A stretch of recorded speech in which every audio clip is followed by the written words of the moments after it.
Be in front of change with KPMG in Singapore, only on Money FM 89.3. Thanks for joining us on Money FM 89.3. Welcome to Be in Front, a special podcast series in partnership with KPMG in Singapore. In a world of rapid change and rising expectations, how can businesses stay ahead and lead with purpose? Through this 5-part series, we unpack the values and strategies that keep organizations not just prepared, but to be in front. We explore how KPMG in Singapore is helping to shape a future-ready ecosystem, from nurturing global talent to building trust, accelerating innovation, and delivering impact that goes beyond the bottom line.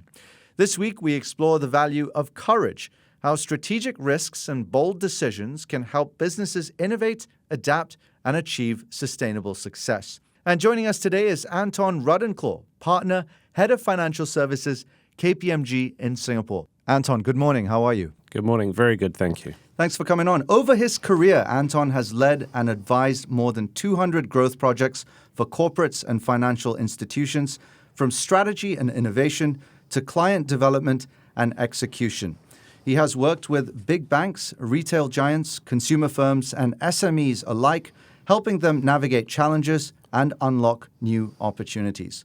Anton, how do you personally define courage, and what does it mean to you in the context of your work with clients and teams? Thank you. It's a good question. Courage is one we often talk about, but for me, I look at it as conviction. I think you need to believe and value what is the right thing to be done for your business or for your people or for your customers. And so for us at KPMG, we're advisors, right? We support on the side. We provide balanced advice. We're honest, but we need to challenge our clients. We need to coach them, inform them. And one that we don't do as often, but is actually really good when it happens, is inspire them in equal measure. So I work with senior leaders, board members. Often they want to do the same thing they did yesterday. Doing change and running change is quite difficult and challenging for them. So a lot of what I do is try and help them raise their vision, have conviction around the change that's going to happen in their market. And for us, that's a two-way street. We often learn from them and we take away some of the inspiration as well. So I think we both win when we're courageous together.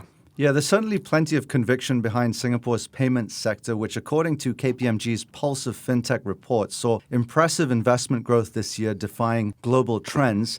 What do you think enabled this growth, and where has courage played a role in staying ahead in this space? So first thing is, here in Singapore, we are mighty. We're a small nation and similar size to my home country of New Zealand, but we punch well above our weight. And why do we do that? Because the market comes together. We're well considered in the content that we take out to other global partners, and we're always looking to raise the bar. So if you look at payments, for example, we lead the world. Believe it or not, we lead the world in both technology, product, proposition, our regulatory frameworks that we have, and importantly, we also value in Singapore the social utility of low-cost, efficient payments. So that means that our society and anyone in Singapore or the markets we serve can be included in our social and financial systems. That is particularly important. Investors like that because that means expansion, that means growth in their language. Yeah, investors also like speed and efficiency, which are two key benefits that innovation in this space brings. But I want to turn your attention to some of the often overlooked strategic advantages that fintech leaders must consider in modernizing their infrastructure so they can achieve transformative impact. What's your take on that? So the one critical advantage for fintechs, not the tech, it's not the cool AI or anything like that at all, it's actually product market fit. So can you actually run a business that your clients need and want and desire and want to pay for? So it's more than just doing high quality market research or product development. It's actually working with your end users to define what their next services might be. So very kind of Apple-esque in the way that we work. And most importantly, again, you need leaders who've got conviction in those gaps in the market. They see the opportunity and they want to go after it. Product market fit, number one criteria for fintech. Let's talk about some internal obstacles now. Many businesses worry about the cost or disruption of upgrading payment systems. How do you help shift that mindset and encourage leaders to take the leap? It's a big one, right? So payments are really endemic to anything we do in the digital economy. They get us paid, business done, they fund our supply chains, they keep financial services running, etc. So it's painful to the nth degree when you actually need to replace and upgrade payments. But we know Moore's Law from university, technology changes very, very quickly, seems like every day right now. And so with the likes of AI or digital assets and stablecoin growing, we have to change and we have to move on. Most important thing I think around this is actually actually the talent and investing in your people to make that happen, ensuring that actually the pain and the gain and the time frame between both of those is clearly articulated. And of course, we at KPMG would say that you need a good set of business benefits and numbers behind any investment case. That really helps the payments transformation work. Uncover opportunities, harness innovation, and transform your business to thrive in a world of constant change. Visit kpmg.com.sg. One trend catching on globally is the transcription of an asset into a digital token, or asset tokenization, in other words. It's reshaping financial services as we know it, with Singapore positioning itself as a hub. How do you help leaders find the courage to embrace such complex innovations? So asset tokenization, digital assets, stable coins, it's all kind of rolling off the tongue this year. This year is the year that it's all happening, right? Particularly in my world, which is financial services and institution. And we're really heartland in Singapore for the innovation. Our regulation and our government has said we will be the world leader. And in fact, we are the world leader in some respects. And they've created a really good environment for these ecosystems to thrive with funding and regulation and market consortia and market infrastructure. I think we've got the entrepreneurs and the digital zealots and those people who like to lead adopt. They're out there creating new products and platforms, business models. But the majority of the big business leaders, and I'm talking about financial institutions and large corporates, they're really interested, but they need education and awareness from day one. They need to know what they're dealing with, what the upside and the downside might be around those risks. They need to be able to experiment to build first-hand knowledge. And also, importantly, they need to be upskilled to work out how they lead their teams in these new areas. There is no playbook, right? We're creating it as we go. And we need to make sure it's safe, but also it's going to deliver the benefits that we talk about. Yeah, we've also seen a rise in funding for AI-powered fintech in Singapore. A lot of talk out there about how AI should be leveraged. But in your opinion, how can businesses best harness AI to streamline processes? And what's the courageous step here?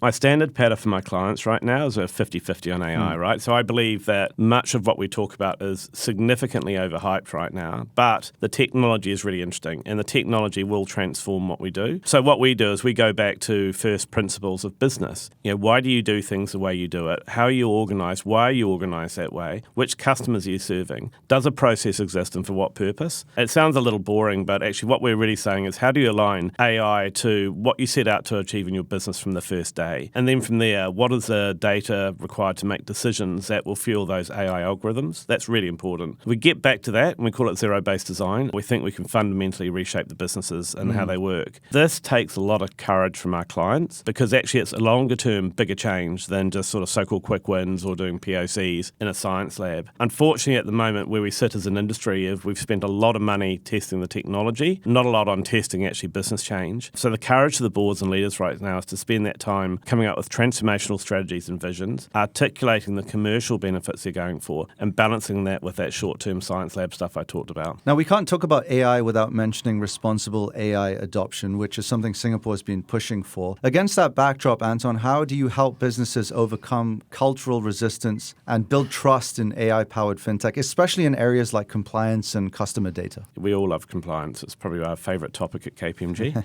But I think building trust is important for AI in all its forms. When we talk around AI right now, what we're really talking about is generative and agentic AI, machine learning, deep learning, big data analytics. It's not just ChatGPT, which is what people equate it with. What this means is that we need to have leaders who've got conviction to take on the systems and the design thinking that they need to solve the problem. So I've mentioned previously clarity of vision, accompanied by iterative change, so you can embrace and reduce ambiguity and innovation. That's really important. Need to build corporate memory and muscle around AI to enable the transformation. And this sort of testing and learning will actually take out any bugs. It'll address the risks. It'll make things much more clear on how the new ways of working are going to happen. All right, let's conclude on a personal note, Anton. What habits or practices help you build and sustain courage in your own leadership journey? Yeah, it's a fun thing to talk about. So one of my skills, I think, is being resilient. I know I'm really good at a lot of things, and I remind my wife and my family that I'm a world leader on these topics. They take the mickey out of me for doing that.